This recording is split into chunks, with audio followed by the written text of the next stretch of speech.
Hello, beautiful people. Welcome back to Global Happenings today. Definitely, 2023 election is going to be a dynamite. Whether you like it or yes, 2022 is a decider.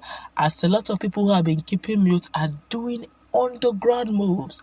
The likes of Tinubu at the beginning was very skeptical in making his announcement, but of course it's now public knowledge that Bola Ahmed Tinubu definitely is in the race.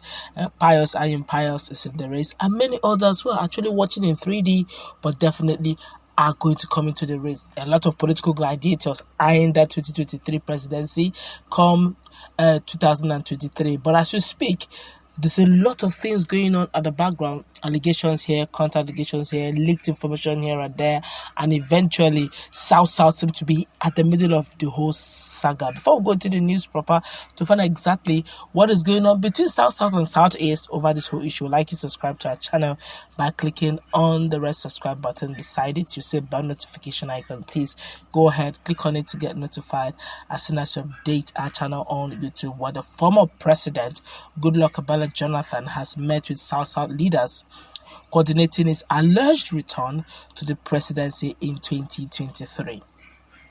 According to The Nation, the meeting held on December 27, 2021, that's last year, at Aridov Hotels and Spas in Yenogwa, Bayelsa State. A source whose political associate attended the gathering said it was shortly after Jonathan visited the President Muhammadu Buhari in Abuja last Thursday, and had on Thursday also reported that Jonathan met with Buhari at Aso Rock Villa amid plot by some All Progressive Congress governors, that's APC governors, to allow Jonathan return to power so that the southern region could only stay one term in office. Jonathan political associate Dekivia Ikoaga formed a South 2023 presidential group and had held consultative meetings with stakeholders. Though the activities of the group ebbed following lack of funding, the source said they would soon resume their campaigns. The source added that two governors from the Northwest region were championing the plot. He said the coordinators of the group plotting for Jonathan to return to Aso Rock in 2023 met recently with Jonathan at his wife's Aridov Hotels and Spas. The chairman of the group, Chief Dekivia Ikoya, and other South coordinators were present at the meeting. Jonathan indicated an interest in their campaign and asked them to return to their different states to continue with their campaign, allegedly so. This plot has been kept active by two governors from the Northwest who are plotting for a strong APC Northern governor to become Jonathan's running mate. There's also a plan to reconcile Jonathan with the South minister. Well, okay, let us begin to do permutations and begin to probably, let's brainstorm, use our head now to do, to fill in the puzzles. Okay, South has to do with all the, apart from the Niger Delta region, Edo and all that, Bayelsa, Rivers, Akwa Ibom, Cross River, and all those states. Now, South have been screaming and clamoring that the North has actually had their fill. Now, let's look the political radar.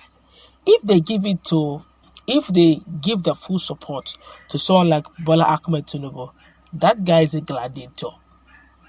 Apart from old age, he knows the dynamics of politics. He will take his complete 8 years, which is 2 terms, complete. Now, if you take Pius, who already right now does not have much followership, but just that the Indians are gradually rising up to the occasion of, okay, let's endorse him, since there's no other person who have indicated public interest, just like Pius. Roger Sokrocha is still embattled with this issue of Hope Uzodinma, Imo saga is really dirty one. So right now, the only person who seems to have gotten their attention is Pius. Another person again is Carlo no, but Oju's Okalo, but then his own is, one leg in, one leg out. Now, another person who could, slug it out is Jonathan. GoodLuck Ebele Jonathan. Don't forget that there have been, in and out rumors. Some persons say the VP Vice President Yemi Osibajo will be running. Others said he's not running. But in all, he has not said anything about it because, come on, he's still in this dispensation and they're not done yet. So I guess he doesn't also want to distract, his own administration as well. But let's assume, we want to assume that he will run the race.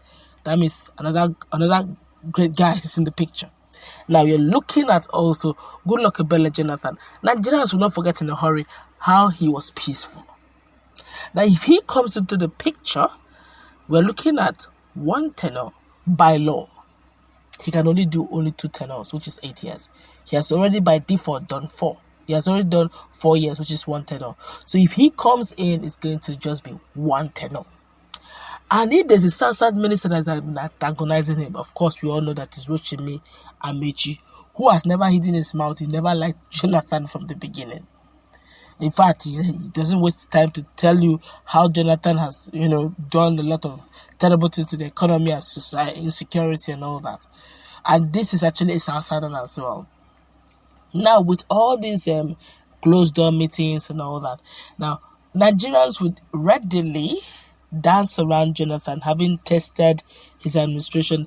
They will just believe that, okay, as he comes in, he's going to do magic that will bring Nigeria back to where it was before. I don't know how true that is, but, Nigerians are looking at... But the Northerners are sharp. If they bring in Jonathan into the picture, by the time Jonathan is done, of course, he can't run again as incumbent. So he has to hand over. Now, we are looking at who is that strong northern politician. Is it Kongwaso? Is he going to be Professor of Borno State Governor? We're looking at Professor Zolom, who is loved by his people.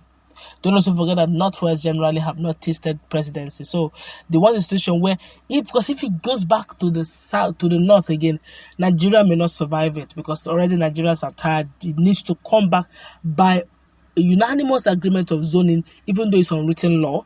It should come to the south. So if it's going to come to the south, let the south have a taste of it, then let it return back to the north. And the best way to do it is to bring Jonathan, who has only 1 term, so to speak, changing the Southerners. Now, if it could it be Kongwaso, could it be Zolom that may be his running mate, at least to be a stronger line. Now, you now see that the whole mathematics, permutation, politics is all about the mind game. It's tactical. We don't know how this will play out, but eventually, it's like there's some sort of unanimous agreement that it may likely come to the south.